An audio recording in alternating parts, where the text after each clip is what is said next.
Hey, welcome back to another Bitcoin Reformation podcast. Ben, Jared, and David together again. It's been a bit. We've had a couple of episodes with just a couple of us on the interviewing side, and those episodes have been a ton of fun.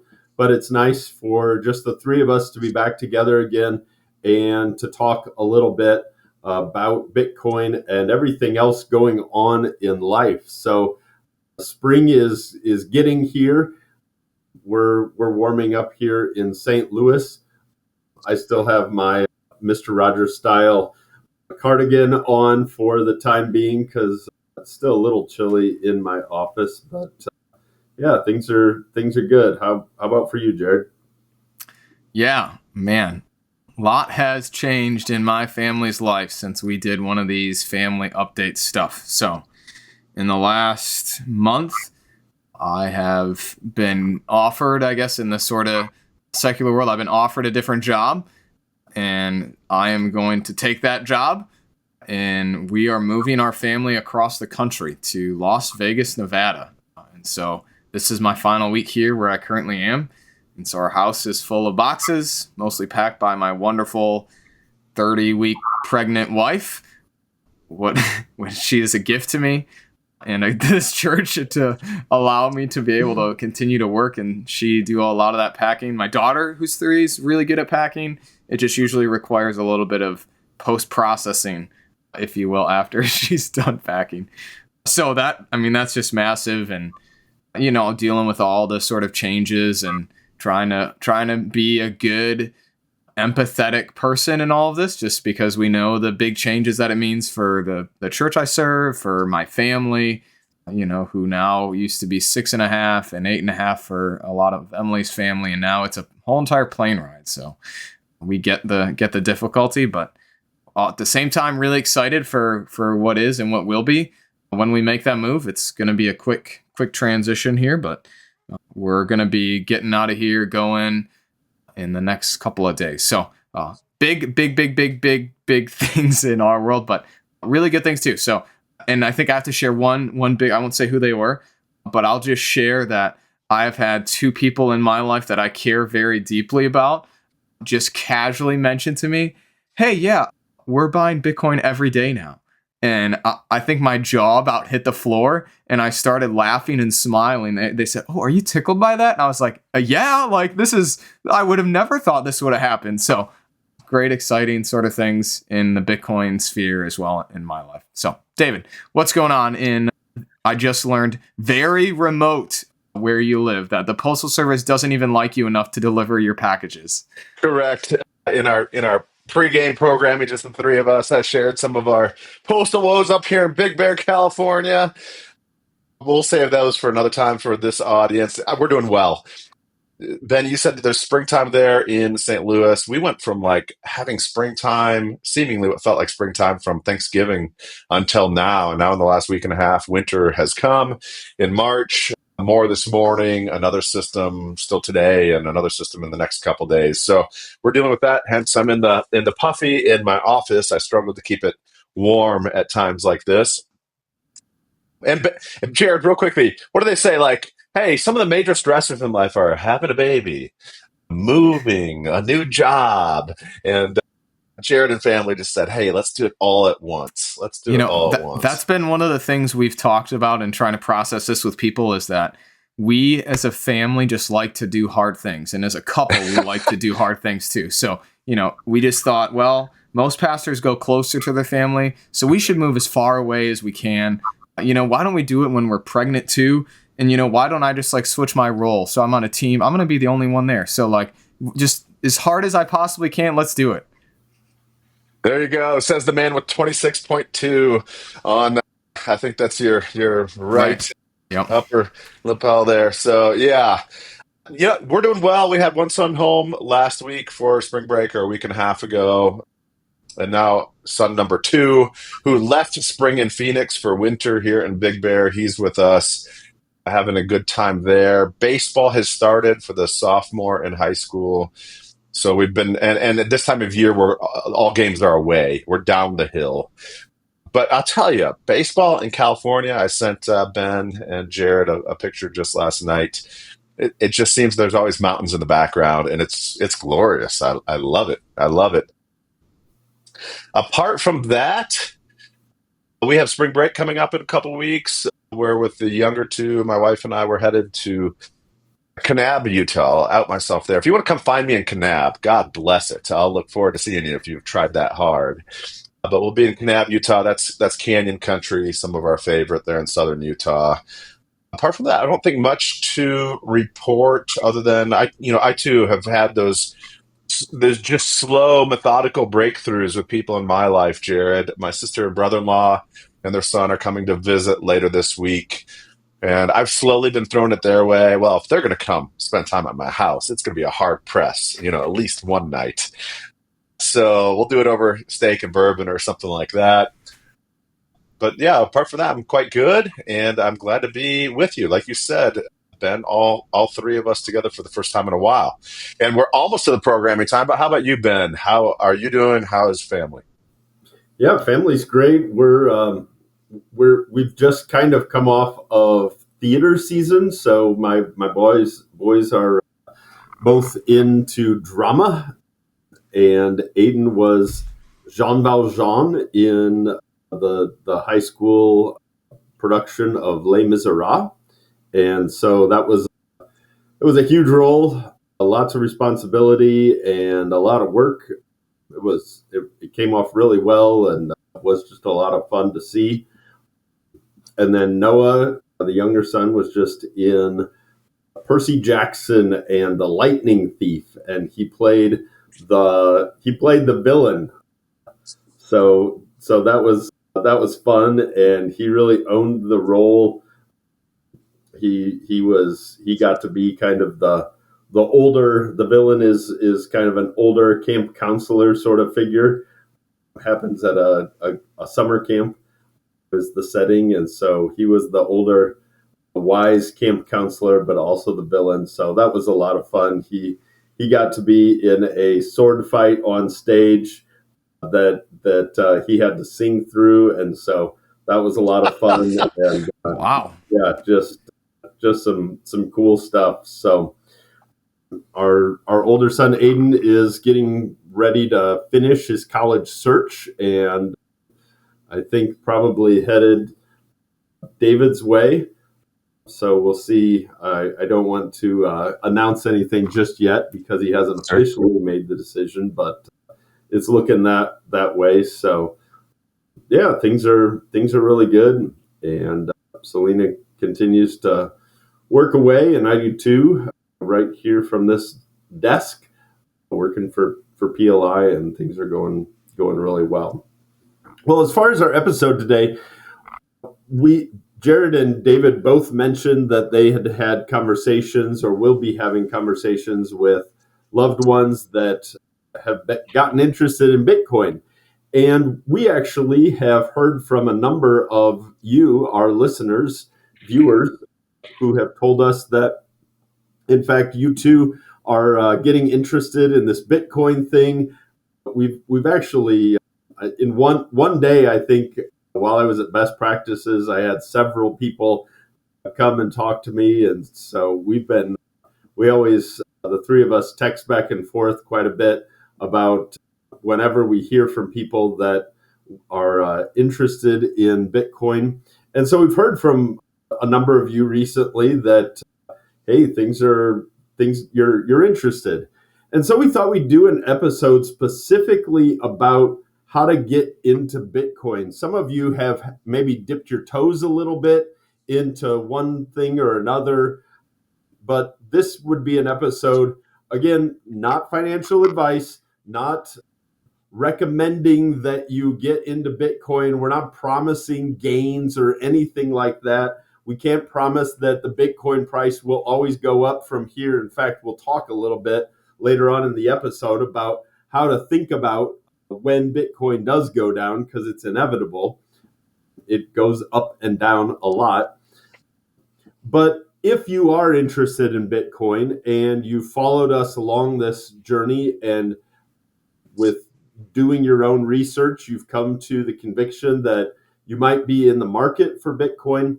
We wanted to talk a little bit about some of the logistics. So I'll start just off the bat by saying maybe a little bit of a disclaimer. We are not sponsored by any companies. If there are companies out there that are listening to us and would like to sponsor us, we'd be thrilled to talk. So hit us up. But because we're not sponsored and by any companies officially, we are going to talk about some companies today. We're not getting any kind of kickbacks as of the recording of this episode from any of these companies.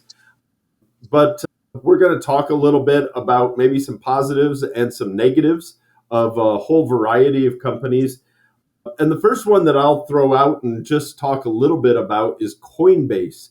Coinbase has been around for a really long time, at least since 2015, 2016. If you want to start buying Bitcoin, you need to put in your information. And I will say that, at least in my experience thus far, Coinbase has been one of these companies that, as far as I know, has not been hacked. They haven't divulged user information. They do sometimes, they are required by the US government to turn over transactions in large amounts. They comply with the federal government. That was a whole debate about whether companies should comply. Kind of infamously, the Coinbase, or the exchange called Kraken, Kraken, they decided they were not for a while going to comply with the US government and disclose any kinds of buying or selling from anybody. But Coinbase has decided to be compliant and to work with regulators. Brian Armstrong, the CEO, has for a long time been an advocate for a regulated cryptocurrency industry. I personally think that Coinbase is here to stay. Some Bitcoiners don't like Coinbase because they work with a lot of other cryptocurrencies as well, and you can buy all kinds of things on Coinbase. You can day trade on Coinbase Pro and some of these kinds of things. I highly discourage people from being day traders. I don't think that you're probably, frankly, I just think that given the market realities, there are not very many people that are sophisticated enough to be day traders. But buying a little bit of Bitcoin on Coinbase and holding it in Coinbase is a fine strategy. And not all Bitcoiners would cheer me on in that, but it's kind of, I think, good enough. Now, there are reasons why not to keep your Bitcoin on an exchange like Coinbase, and we can talk a little bit about how to move your coins off of Coinbase, but that would be kind of a place to start. And even if they ask to link to a bank account that you have, that is a perfectly normal thing. They're not going to raid your bank account. They can't do that. They are regulated. And so it's perfectly normal to link your bank account and to have money going directly from your bank into Coinbase for purchases. And that has not caused problems, at least for me, in the past. So I'll throw it to one of you guys, company that you're interested in, or just a basic strategy for how to get started with Bitcoin. I can say a little bit about Coinbase before we go on too. So Coinbase, I think it's helpful just to hear our own individual story. So that's a place that I bought my first Bitcoin, and I'm pretty sure I bought Ethereum from them too. When I first got into it, we talked about that. So Coinbase was the first place that I bought it, but I no longer purchase it there for a few reasons. One of them being fees.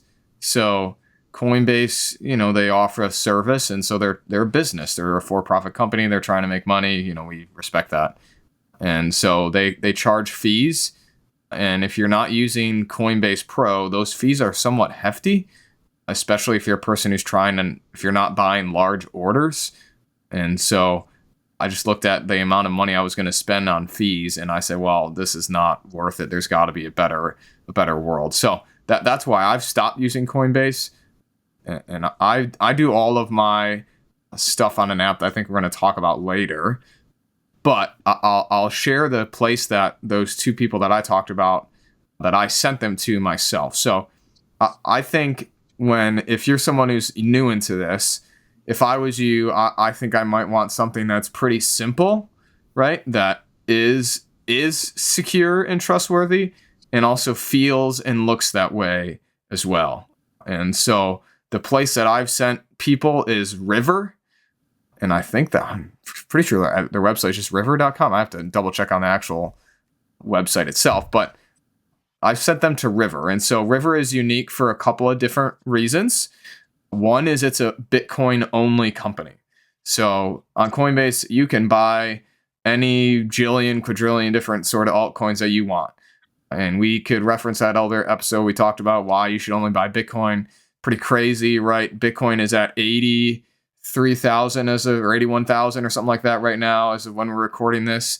And Ethereum, one of the most popular altcoins, was just almost around the same price 2 years ago when there was an exchange called FTX that blew up, and Bitcoin was about $20,000, $16,000 around that point. And so Bitcoin has gained substantial value compared to Ethereum there. So anyway, I digress about that. But it's a Bitcoin only company, and so we only buy Bitcoin. We only would want our loved ones to do that, right? I can't say we recommend only to buy Bitcoin. That's for you and your situation to make. But we are happier to recommend only Bitcoin exchanges, and so that's one of the reasons they're unique. Another reason they're very unique is that they offer no fee reoccurring purchases, and so if you buy on River, they will still charge a fee if it's like a one-time order. If you can say, hey, if Bitcoin goes down to $70,000, I want to buy $1 million of it. And then you can do that and they'll execute that, but you're going to pay a fee. But to encourage you, and then David, maybe I'll toss this to you afterwards, to encourage you to do what's dollar cost averaging, they do not charge fees on reoccurring purchases. So if I were to buy every day like these two people, that first buy, the first couple, they're going to charge a fee on, but then every day after that, it's just going to hit buy at the market price. And there might be what's called a spread, but usually that's pretty minimal. And so you're going to be getting the actual price of Bitcoin at that time when you're trying to buy it. One more thing that makes River super unique to me is that River offers the ability to earn Bitcoin on your cash. So just like in a high yield savings account, you might earn dollars. At SoFi, I think I get about 3.8% right now on my savings there. River will give you 3.8% in Bitcoin that's accrued every day, but only paid once a month. And so that means, I think it's at 4:30 p.m., I'm pretty sure, that whatever the price is of Bitcoin at 4:30 p.m., they will take that 3.8% divided by 365, whatever that is, and times it by the price, and that's the interest, the amount of Bitcoin that you get. Now, why this is really good for you, listener, is that Bitcoin goes up and down a lot. And so in some ways, you're getting more exposure to those dips in the price than you would if you waited just on, hey, I'm going to buy $100 at the end of the month. And so it's a really unique way to get maybe even more than 3.8% APY on your money if, let's say, the first part of the month, Bitcoin goes down a whole bunch and you're getting interest paid at $70,000, but by the end of the month, it goes up to $100,000. Well, that $70,000 Bitcoin that you were getting interest on is worth that $100,000 now. And so you've gained value in your interest that you're just going to get at the end of the month. And so I find that incredibly awesome way to sort of stack more Bitcoin as well. So the two reasons why I think River is interesting, I guess three maybe. It's Bitcoin only. Second, it allows for no fee reoccurring purchases. Doesn't have to be a day, could be a week, a month, or something like that every 2 weeks, whatever, you can set those settings. And then 3, it allows you to earn cash, what I would consider as a high yield amount in today's world, but also in Bitcoin, which then makes that number even higher. So that's the place that I've sent people. I use that for the church I'm currently at. I used to give me $100 a month for housing down payment since I was living in their parsonage.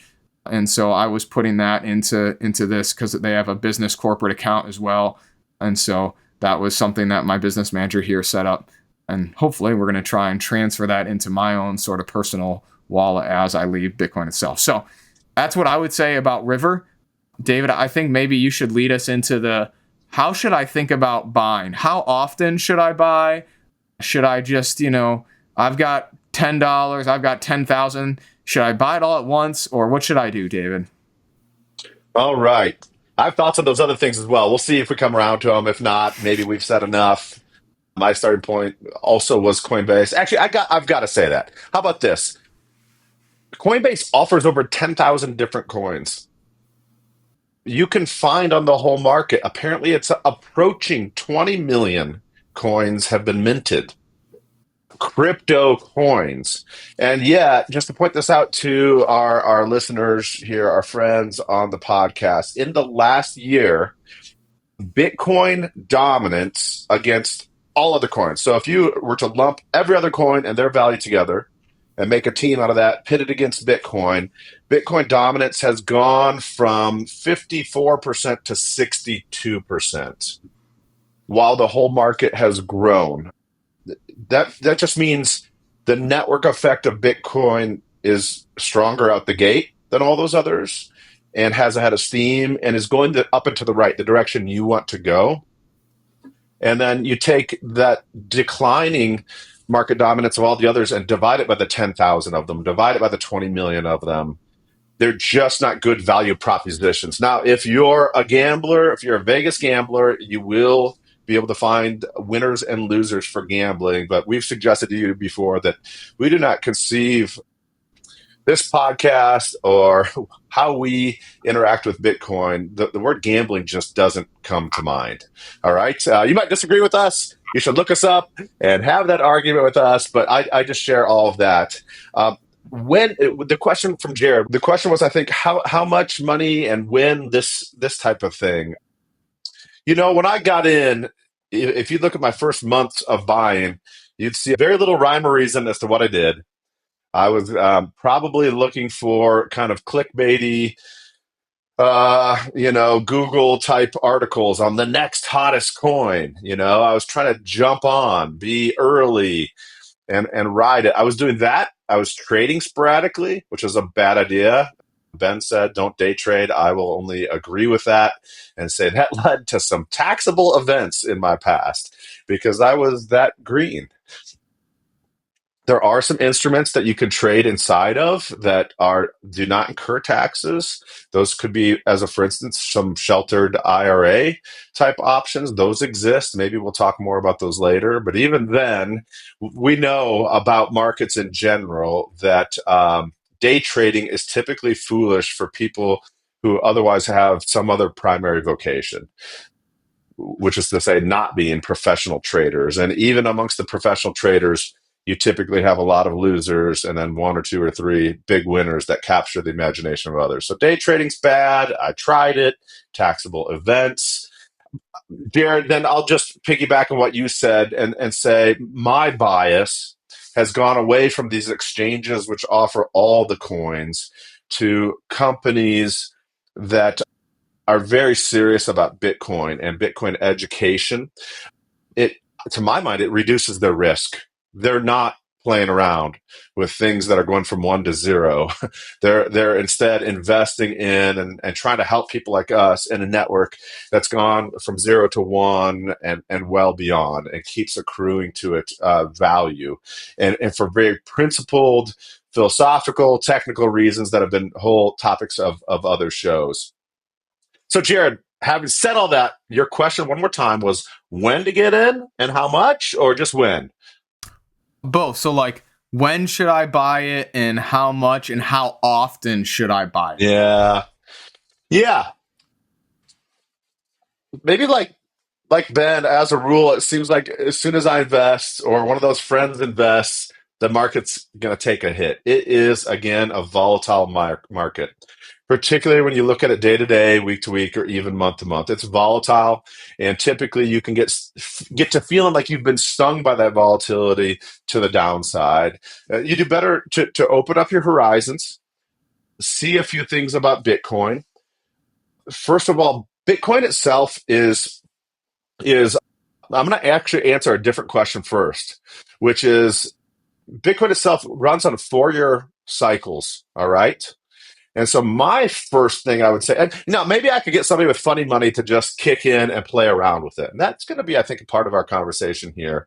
But maybe one of the first things that I recommend to people is that they see Bitcoin on a broader horizon. So the first caveat I say to people is, if you're going to buy Bitcoin, you need to be able to have the conviction to hold it there for 4 years minimum, 5 years even better. Why so? Because that gets you through a full cycle. And though past performance is never a promise of future gains, the past performance of Bitcoin says this: there has never, ever, to this point in Bitcoin, been a 4-year span of time where, having put in dollars into Bitcoin 4 years ago, now 4 years later, it's worth less. There's always been topside for those who are willing to purchase Bitcoin, invest in Bitcoin, exchange for Bitcoin, I've even heard it say, and sit on it for 4 years. So immediately, again, that day trader kind of conversation goes out the window. And you're trying to, with people, if I'm trying to convince a family member or a friend, I'm trying to get them to think longer term with me. And yet, in thinking longer term, think of some freedoms that come with investing longer term, and having the fruits of that come more quickly than will my 401k. So my first thing, actually, Jared, then to answer your question and not answer all at the same time, is I don't necessarily try to drive at the how much and when, in terms of like in the week or the month or the year, but duration, I think, is my first one that I want to say to people. Duration. This is year 6 into Bitcoin. There have been several down years, like down years on the whole. And yet, having come through a 4-year cycle, everything for the most part that happens to me now beyond this 4-year cycle is still topside for me. I'm not underwater. Or to put it another way, it's easier to get underwater on a home in American life after 4 years than it is to get underwater on Bitcoin after 4 years. I'll stop there. This is what a lot of people think and see when they think about what it means to buy Bitcoin. So this is a phrase in Bitcoin world, HODL. It just means to keep your Bitcoin and do not sell no matter what is happening. And so most people think, oh, it's really easy that I bought it a long time ago and now I have a whole bunch of money, right? But no, it's actually incredibly difficult, right? So it's ups and downs. It's trying to traverse these great, problems, these great, issues, all those sort of things. So had to share that. But I think just from my own perspective, right? I told my parents, as I was talking to them about Bitcoin one time, that, hey, when I first bought it, it was around $69,000. And then I held on to that thing and all the way down to 16,000 like a crazy person. And, it was one of those, I hope I never have to do that ever again. It was incredibly awful. Yeah. And like, I'm just literally praying that I don't have some financial emergency where I have to realize these massive losses, right? But that's why we usually say you shouldn't invest what you can't lose. But I think even in the Bitcoin world, we would say you can't invest with money that you're going to need in 4 years, I think is what David is trying to say, right? And so, if you're willing to freeze it for 4 years, it will more than thaw out and warm up. Has been literally the lived experience of the Bitcoin blockchain and the value of it in its whole history. Again, you cannot, you cannot locate a 4-year period where it's down over those 4 years. And the gains have been, and then in fact, over the 4 years, over the last 10 years, for instance, again, if you're smoothing it all out, and as your little graphic showed, it's not smooth day to day, week to week, month to month, even year to year. But if you're to smooth out those 4-year and longer durations, its annual return, it varies, but it's something like 50 to 65% year on year. That's pretty darn remarkable. Yeah, and my experience has been that I tried this one time very early on, that if you start to see Bitcoin going down and you think, oh, I'm going to sell because I know that it's going to go down even more, the market will always surprise you and will always, it's like trying to catch a falling knife. You're gonna get your hand cut more than anything else. So at one point, yeah, I tried to sell some Bitcoin because I was convinced that it was going to go down a whole bunch. Well, I ended up trying to claw my way back to that same amount that I had sold, and I ended up paying more for it in repurchasing it than what I sold it for, which that's not good. It's a very difficult conversation to have with your spouse if you are trying to explain that you thought you were going to time the market. You will always, always, always get burned on trying to time the market. So dollar cost averaging is a really good strategy because you just buy that same amount.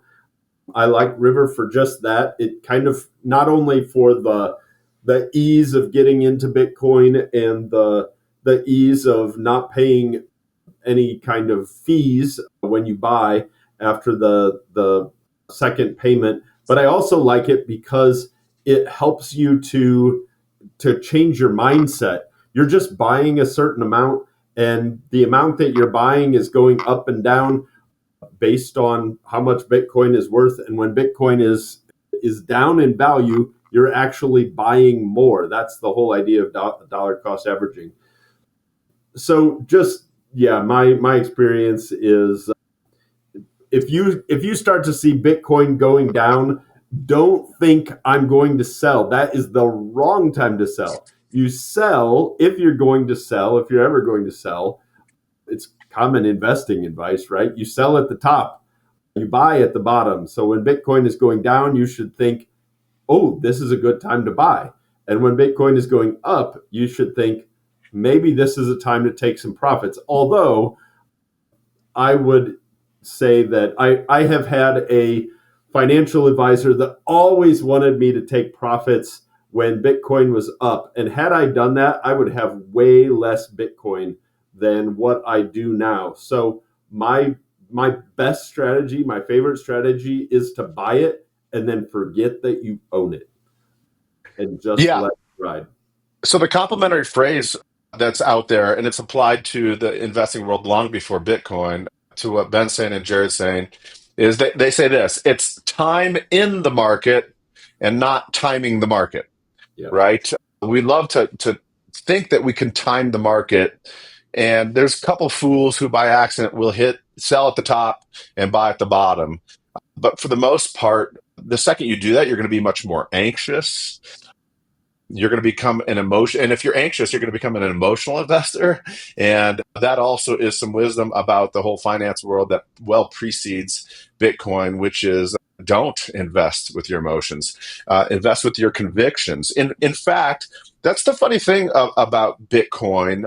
Hopefully you start, okay, number go up, which means it's gotten a lot more valuable, hopefully catches your attention.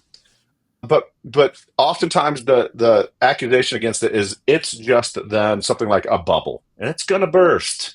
And then you have people like us, nutters like us, who say, no, it's so much more. And we want to offer you reasons as to why it's more than you thought it was, and it's less than you feared it to be, right? And so we're going to try and share some of our conviction with you. And then if you come to a point of conviction, that's when you're the person that, even though you like it when the number goes up, on the one hand, your conviction as to the value of this asset isn't simply price. Price is sort of a fruit of all those other things, and you're going to need that level of conviction in the midst of volatility. Ben, if I can out you, well, maybe I can, maybe I can't. You shared, though, I think, an emotion with Jared and I the other day via text that we have also felt, which is every once in a while the volatility comes up and it puts a lump in your throat. And you're like, wait a second. And the thing to do at that time is to go back to what's often called first principles. What do I know? I was talking with my wife about this as concerns Bitcoin just yesterday. First principle goes something like this. Well, is the US dollar healthy? No, I'm still at the point where I think we are, our fiscal and our monetary policy in the US are sick, are literally sick, ailing even. And that the US is not alone on this. This is actually a global problem. So I'm still there. Do I think that as tools go, Bitcoin is a tool that responds to that ailing US dollar?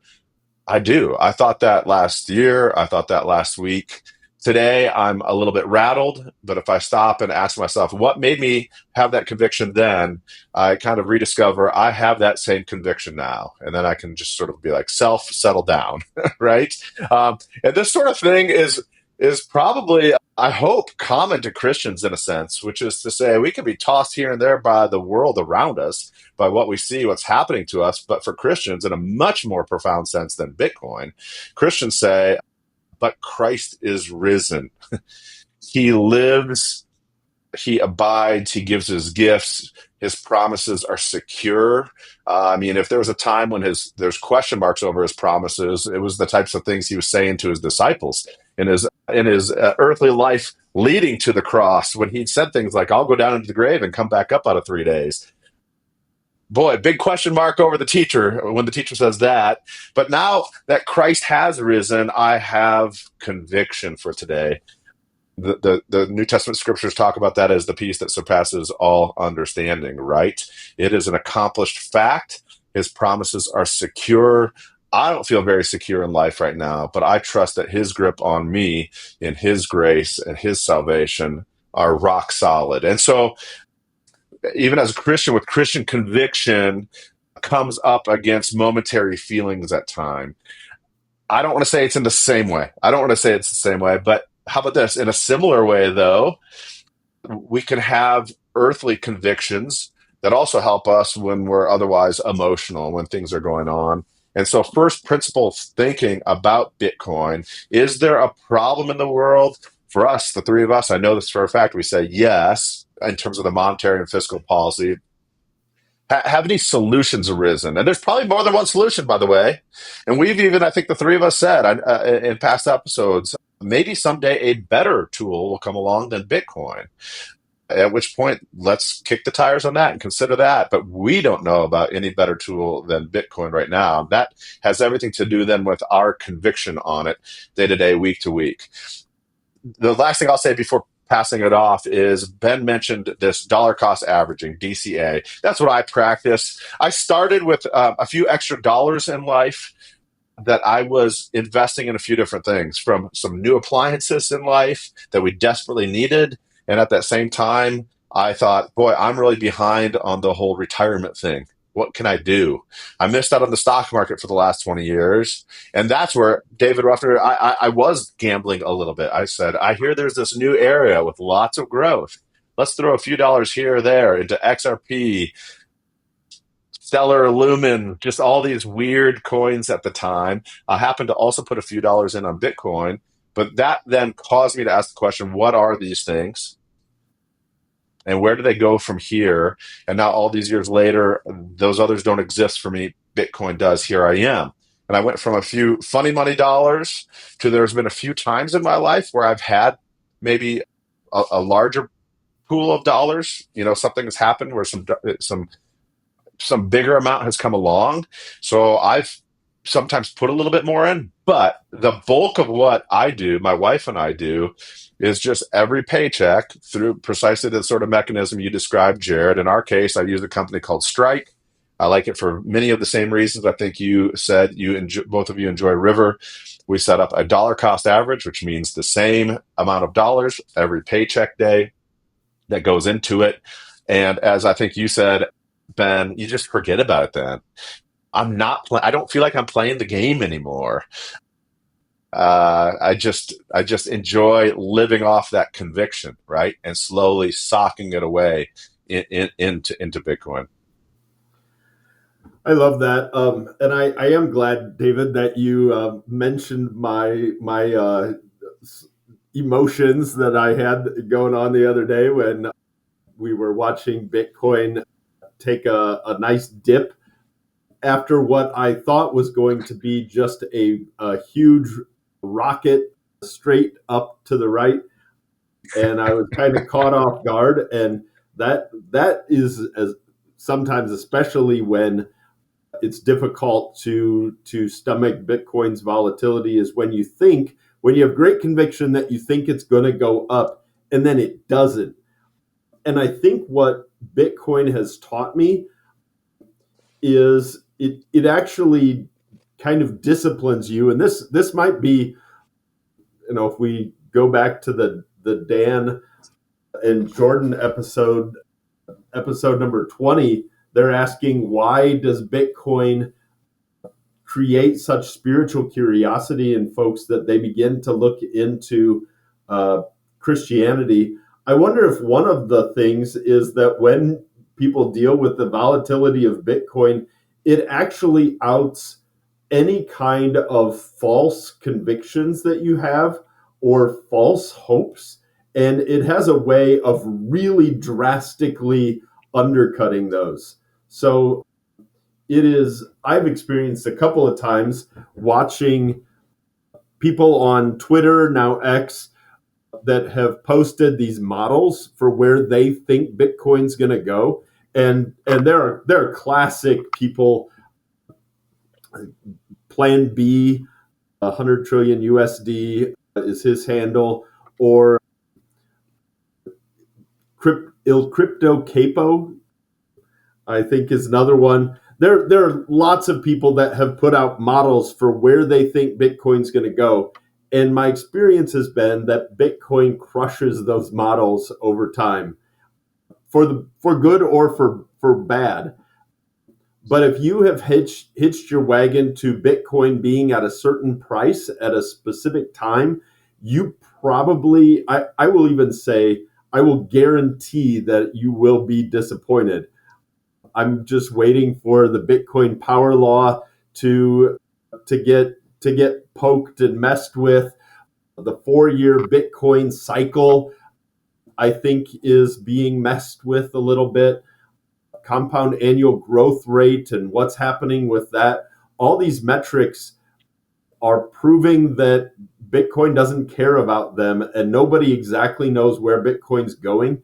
And the great thing about that from a Christian perspective is that Bitcoin is a humbler. If you want to get into Bitcoin and you get excited, you get over greedy, Bitcoin will humble you, and that is a good thing. Now, I think that doesn't mean that you should get out of Bitcoin. I actually think that, like David said, from first principles perspective, there are just so many things that make sense about Bitcoin that the volatility is just something that you learn to deal with. But we will definitely have an episode when we get to the next bear market.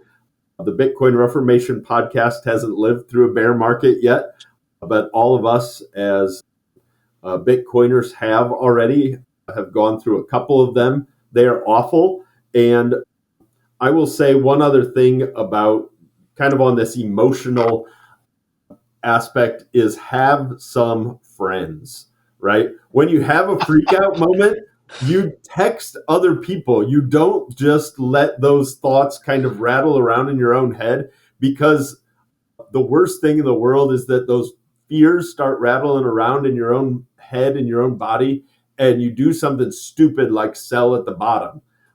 So have some friends before you sell, before you make any big moves, you text your friends and you say, "This is what I'm thinking about," and your friends will say, "Wake up, stupid! You're no, you're going to do a terrible thing," right? So I'm grateful for my friends. I'm grateful. I had a conversation like that with my wife at one point in the midst of a bear market, and she told me, "What are you, stupid?" So yeah, have some people around you. The ups and downs, and especially the downs in the bear market, they will test your resolve. The favorite phrase in the Bitcoin community is, "What kind of hands do you have?" Right? How tightly are you gripping on to what you've become convinced of? So if you have paper hands or lettuce hands, as they say, your Bitcoin will just slip through them. If you have diamond hands, nothing is going to cut into your grip on your Bitcoin. So have some diamond hands, and you get that by having some friends that help you through your first bear market. Yeah. Any other specific companies that you Sure. want to mention? I want to talk about a couple of different ones, but that was a great Yeah. conversation about So a the. couple things. We've already said Coinbase and Kraken, I think was mentioned, kind of stand for large exchanges. They are truly crypto companies, and they offer exposure to a lot of stuff.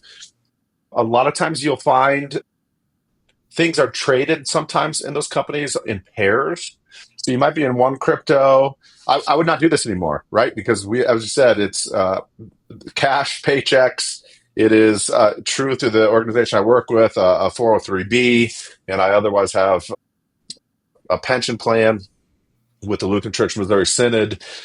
But when it comes to my personal investments, we take the cash, the paycheck we have, we dollar cost average into Bitcoin. But on those large exchanges, you could take your Bitcoin and turn it into something else. And sometimes you have to trade across pairs to get there, kind of hopscotch to get where you want to go. But again, those are all taxable events, all those trades. Please know that. Beyond that, we also have mentioned then some Bitcoin specific companies. One thing I like about Strike, I mentioned Strike. I'll say this. Here's part of what I love about the Strike ecosystem is it is very much like a PayPal or Venmo then as well in terms of finding other folks and be able to send value person to person. And what's interesting about that is you can send dollars over Strike.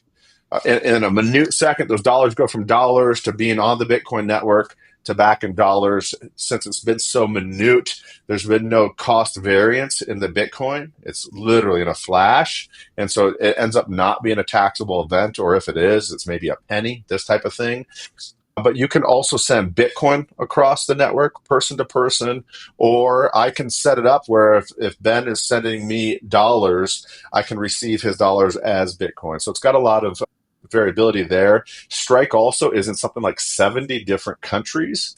And so I could, from here to somewhere in South America, start in dollars, send it to a family member down there. They receive it in their local currency, let's say pesos, for instance. We've talked about that before, kind of what we call remittance payments or remittance sends. So that can happen. I like Strike for those things. Strike, you can set up dollar cost averaging. So I like that. The other one that I will mention then, before I hand over, that's been big for me, I know it's true for Jared as well, is a company called Fold app. Fold started with an online sort of checking and savings account that you could, I forget what you could even do with that. That was pre my days with it. By the time I joined Fold has and still has to this day a debit card. And with that debit card, as I spend just sort of regular day-to-day life, I get, instead of airline miles back, or points towards something, I get Bitcoin back at a particular rate, and that Bitcoin's mine. I heard this recently about airline miles. So the US dollar, our inflation rate is something like 6 to 8% a year, maybe hotter. It depends on how you want to try and figure out inflation. Airline miles, though, the average, they get washed out typically year by year, every other year. And the average rate at which they get washed out or diluted, sort of its own inflationary system, is 20 to 50% per airline mile program. Meanwhile, the biggest credit card in America is in terms of reward credit card, is an airline credit card. It's like 1%, and all the airline rewards cards together are something like 5 to 7% of the whole network, and yet they get diluted at a rate of 20 to 50% per. Compare that with my Fold debit card where I get Bitcoin back. And again, if I hold on to that Bitcoin long enough in time, it aggregates or it accretes to itself value as opposed to dilutes the value immediately over the course of time. So I love that. Fold also recently has come out with bill pay, where I can do ACH bill pays from that debit card. We've done that with things like college tuition payments. The portion of it we have said to our sons, we are responsible for, we are helping you with. And now Fold has a new product coming out, a credit card, where just across the board, it'll be 2% back in Bitcoin. Again, somebody might say, well, I get 3% back on my airline miles. And you're like, yeah, 3% back on airline miles that if you don't use them right away, get diluted 20 to 50% year on year on year. So that's a company I would mention. Fold. I really like Fold. Fold sort of has this gamified thing too, where every day you get to click the spin wheel and you get a few extra sats in the morning. I'd say my average sats back is 35. Nothing exactly to write home about, but I can say this. I'm using Fold. I can say every day, I have more Bitcoin today than I had yesterday, and that's kind of fun. Or have the kids hit it and have them spin the wheel and talk with them about it. And and one other, there's one called Lolly, Lolli. You can connect your, they give you codes. So basically I tap Lolly for CVS if we're getting ready to go shopping at CVS, and I get 2% back from Lolly in CVS Bitcoin rewards. And they run from like that to like 12% if I'm going to go out and get some new golf clubs, which I'm not. I'm not a golfer. So anyways, there's a few apps out there, Lolly and Fold are amongst them, that can help you do that. Fold's other big thing is they help you get digital gift cards that we use. So we shop at Amazon. I'm sure maybe your family does as well. But I don't shop directly through Amazon with my Fold debit card. I buy an Amazon gift card at 2.25 to 2.5% back in Bitcoin. And in that way, over the about 5 years of using this debit card, I've been blessed to accrue a fair amount of Bitcoin, quite frankly. And I'll stop. Yeah, so I also am big on Fold, like David said, and I'm not going to repeat everything he just said, but I will say this. So right now, how our family does credit card rewards, we use our cash back for like vacation and things like that. And so it kind of goes out pretty quick, right? It doesn't stay around too long. We're using it probably most of it in a year. But there are certain people in my life, not going to name any names. I know you hold your credit card rewards in cash for years at a time, people. And if you're going to hold it for years at a time in cash, that's fine. But if you know there's this thing called Bitcoin that if you hold it for 4 years and it's going to go up, let's think about that, right? So not only are you going to maybe accrue some value, but you're not going to lose value as inflation happens around you. So that's a very pointed message for some people in my life. But David is right. Like the way in which I use it is maybe a little bit, I don't know, complicated is too strong. So via PayPal, I can use bill pay and use my full debit card there, and I get 0.5% on regular bills. I just have to pay. Like I got to pay my credit card bill every month. And every month I go and I put money on my Fold account and then pay via PayPal. And sure, is it an extra step or two? Yes. But do you know what? It's free Bitcoin that I would not have gotten if I didn't do that. And so some people say, well, why would you do that? Well, that's an extra step. It's unnecessary. I don't have time for that. Well, and I always like to say, well, do you want more Bitcoin or not? And I think the answer for most of us is, yeah, I would like some more Bitcoin, especially if, I pay $100 for my Fold Plus account, that I'm getting a lot more than $100 back a year. I'll tell you that much, sort of thing. So I think that's another good thing. I also do all of my Bitcoin buying on Fold as well. So they don't offer limit orders, so that you can't set a price, at least yet, to say, hey, I want to buy it at 80 or 20,000. But they do offer one of the lowest spreads. So that's when you hit buy, their spread is very low as far as what you're buying, the price at compared to what the market price is. And so I buy all my Bitcoin on Fold. And I think that's probably all I have to add as far as what. And the most important thing, David, how could you forget this? If you're a Fold Plus member, every time you spin the wheel, what do you have a chance to earn? 1 whole Bitcoin. That's right. And it might sound a lot like gambling, but there's a part of me that says I'm really hopeful that someday God will decide I need that 1 Bitcoin. And if he doesn't, I'm just as content as I was yesterday, but I can still spin that wheel in hopes that maybe he'll decide this is the day. I love it. I love it. I'm convinced to look into Fold, and I had said before we started recording that I still haven't gotten into Fold personally, even though I know that the other 2 hosts have. But I think what is so convincing, David, was actually your stat on airline miles and inflation. It makes all the sense in the world once you say it, but I think we're so conditioned to love rewards and yet to not think critically about what those rewards are earning us, how the reward relates to value over time, purchasing power, all the things that we've talked about on this episode. They keep moving the goalposts, to use the football metaphor. Exactly. They keep pushing it back. So that's for me a really convincing reason why maybe all these other credit cards I have are just ridiculous. And yeah, I'm gonna look into Fold. I think that's good. Just a couple other companies out there that you can get into Bitcoin through. So things like Robinhood, PayPal, Venmo, you can buy Bitcoin on any of those.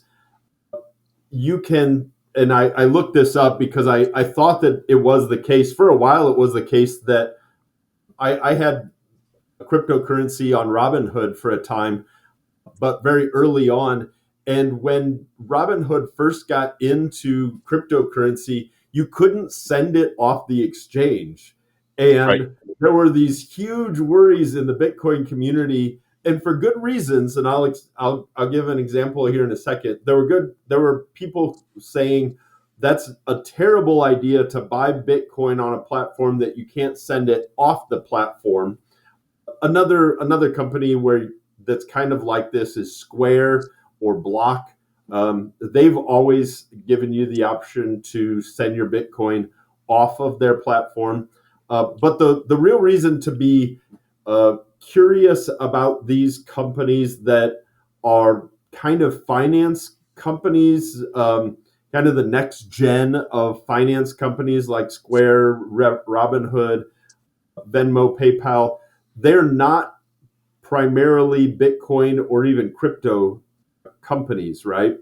And where this really kind of the rubber hit the road was with FTX. Now, FTX was an exchange that was into cryptocurrency, but the big problem with FTX is that they, as a company internally, did not have enough reserves to cover all of the people that had said, we're buying cryptocurrency on the exchange. So when you were buying Bitcoin on FTX, you weren't actually getting Bitcoin.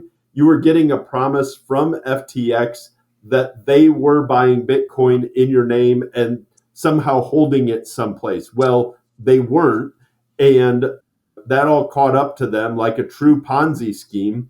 And then when they got shut down, the people that had money invested in Bitcoin, quote unquote, found out that they didn't have money invested in Bitcoin. And all of a sudden, the whole exchange was seized up, and like a run on a bank without FDIC insurance, you were just SOL, as my grandma used to say, right? And we all know what that means. You're out of luck. So my encouragement would be to be very cautious if you're going to buy Bitcoin and keep it on an exchange. Be very, very cautious of that company because you're putting a ton of trust in them. So for example, River, has what's called proof of reserves. So you can actually go and see all of the Bitcoin that River holds as a company, and they are confident that if they would get audited, they would have one sat for every sat that is in a customer account. That's called proof of reserves. There are very few companies, even Bitcoin only companies, there are few companies that can actually demonstrate proof of reserves. River is one of those. And so just be, if you're not ready to move your coins off an exchange into a cold wallet, and that might be a whole different episode, but if you're not ready to do it at that point, be very, very, very careful about which company you trust to hold your Bitcoin. Because if they go bust, they do have it in legal writing. You have to sign off on these. These are the all the things that we never read when we click that little box, right? They have the right to sell your personal reserves to make themselves whole, even if that means that you get shorted and you only get 10% of your original purchase. So be very careful of those kind of companies. Any I've got, cat? I love it all. I love it all. I appreciate you saying that. I had that idea of some of these some of these apps are a little bit ghetto, so you can go in, you can buy Bitcoin there, but you can't do anything with your Bitcoin other than cash it out there when you're done.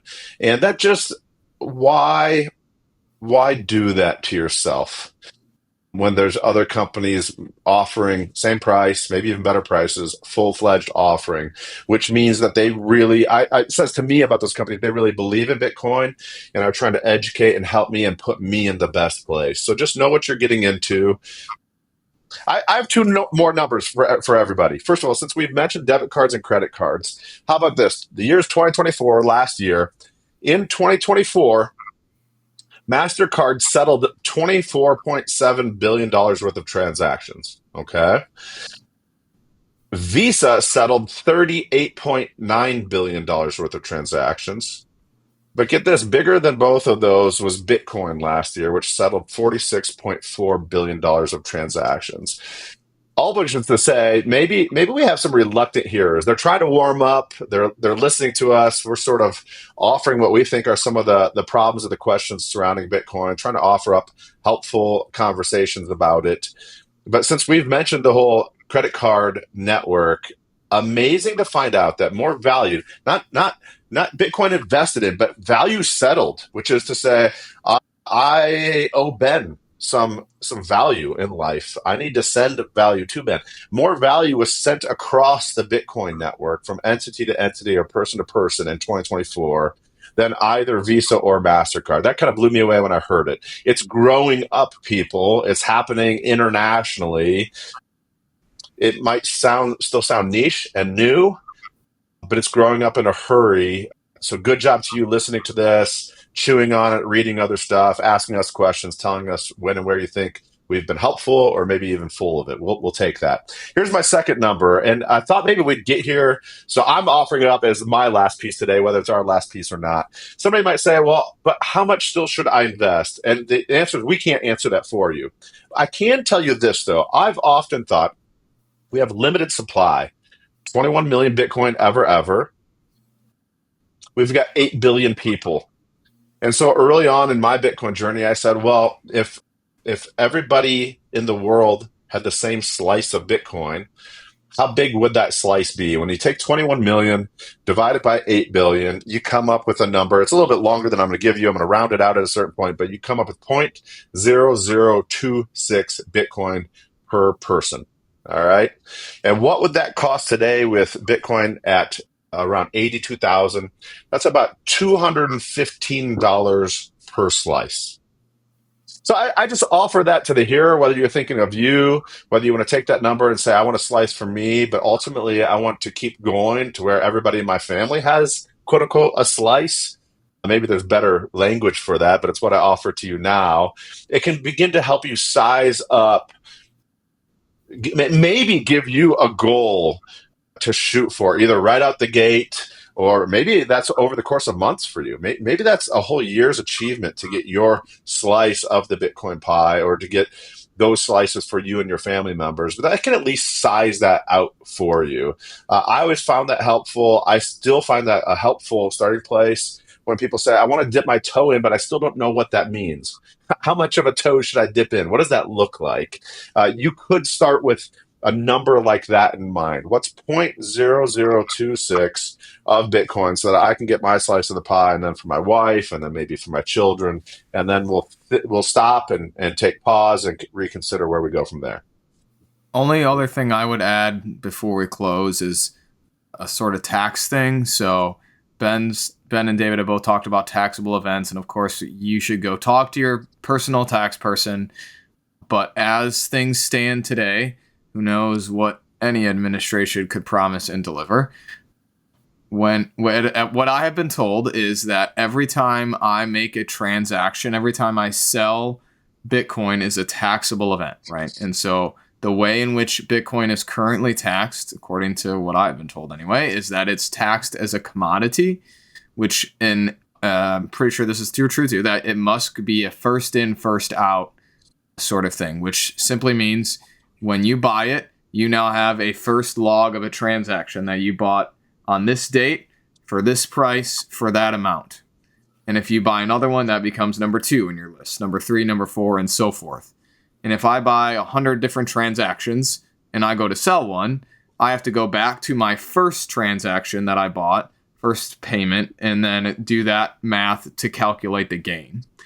And so as I think about, hey, if I'm going to be buying, whether it's every week, every month, every day, maybe it's not me, but somewhere I need to know that I can get access to that information, so that should the day come when I want to sell my Bitcoin, when it's worth $1 million a coin, or maybe 5, then I can know how much taxable gain I'll have had or made in my account. So I'm not going to prescribe where you do that, how you do it. That might be a good reason, right, to use one of these exchanges, because theoretically, if you keep it all there, they'll keep all of that information for you. And then if you need to go somewhere, you can download it. But just a thing to know as you maybe buy more than once too, to know that you need to keep track of that information should the day come when you want to actually sell it. So that'll be my last thing I'll add. And most reputable exchanges then offer a yearly report, a CSV file that you can download and hand to your tax preparer or input into your tax software, that type of thing. So they don't leave you empty-handed in that regard either. And currently, it is not a taxable event to buy Bitcoin.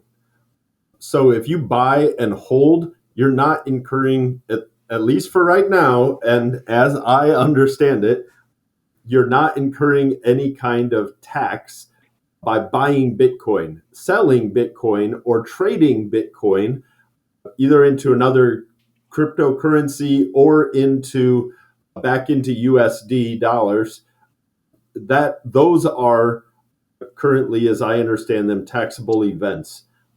The other thing is that the last couple of years, the United States government has asked people this simple question, which is, do you own any cryptocurrency? And I have always, when those kinds of questions have come up, I have always said yes, because I figure that they will find out eventually. And so I might as well be honest. So one last thing that I'll talk about real quick, and that's Bitcoin and retirement. One company that we've not mentioned yet that I really like is called Unchained, Unchained, Unchained, unchained.com. They are a Bitcoin retirement company. I got very interested, speaking of taxes, right? I got very interested in the idea, wouldn't it be cool if you could buy Bitcoin in a Roth IRA? Now, a Roth IRA, as I understand it, again, I'm not a tax professional, but as I understand the tax law, when you buy something in a Roth IRA, and you can buy a lot of different stuff in a Roth IRA, right? You can buy gold in a Roth IRA. You cannot hold it in your own safe, though. That I do know is not allowed. But you can buy gold or bonds, or you can buy U.S. Treasuries, or you could buy stocks of Apple or Microsoft or Google or whatever. But you can also buy Bitcoin in a Roth IRA. And the great thing about a Roth IRA is that you're buying it with dollars that you've already been taxed on. So when it goes into the Roth IRA, it basically is going to grow tax-free so that when you take it out, you don't pay any taxes on it. Now, the US government has put a lid, and it's a very sizable lid, on how much you can put in a Roth IRA each year. So I don't know, last year it was, I think, $6,500 per individual that you could put into a Roth IRA. So with Unchained.com, you wire them money, and it is a little bit complicated, but I've done it and it's totally doable. You go to a bank and you say, I want to wire money to a Roth IRA, and Unchained gives you all this information. They're very careful about making sure that you have all the right documentation, and then you wire this money to this bank. They purchase Bitcoin, and what I love about Unchained.com is you have the Bitcoin on a cold storage device, and you have two of the three keys. We didn't get into multi-sig and all that kind of stuff, but I can basically look at any time and know where my Bitcoin is and how much I still have, that it's actually logged on the Bitcoin network. And even if Unchained or the custodial bank that they use would go under, they never have control of the majority of my keys, so they can't take my Bitcoin. It will be safe in my protection. I will still have to make sure that there's some other custodian, because the US government doesn't like the idea of a person individually holding something that's in a Roth IRA. There's too much potential for fraud there. But Unchained is a great way to buy some Bitcoin in a Roth IRA and let it grow for until you're 59 and a half, and then you can pull it out tax-free and use it on whatever you want to use it on. And I am really, my 59 and a half year old self is very excited for me that I have money saved up in a Roth, have Bitcoin saved up in a Roth IRA. Well, listeners, that's our episode. So good to introduce you to some basic on-ramps. Let's keep talking. Hey, if you're interested in Bitcoin and you've been listening to some of these, give us a shout out. Let us know that you're alive and kicking. And if you're a friend, fantastic. You probably already know how to get a hold of us. If you're not, if you've never met any of us, don't be afraid. We would love to get to know you. It was so much fun to getting to know Dan and Jordan, whom we've only known kind of very casually as followers on X, and now all of a sudden they're our friends. So reach out if you have stumbled upon this by chance and you don't know any of us. Reach out on social media, throw us a comment on YouTube or on X, on any of our accounts on Facebook, and we'd love to be in touch. Until next time, keep studying Bitcoin.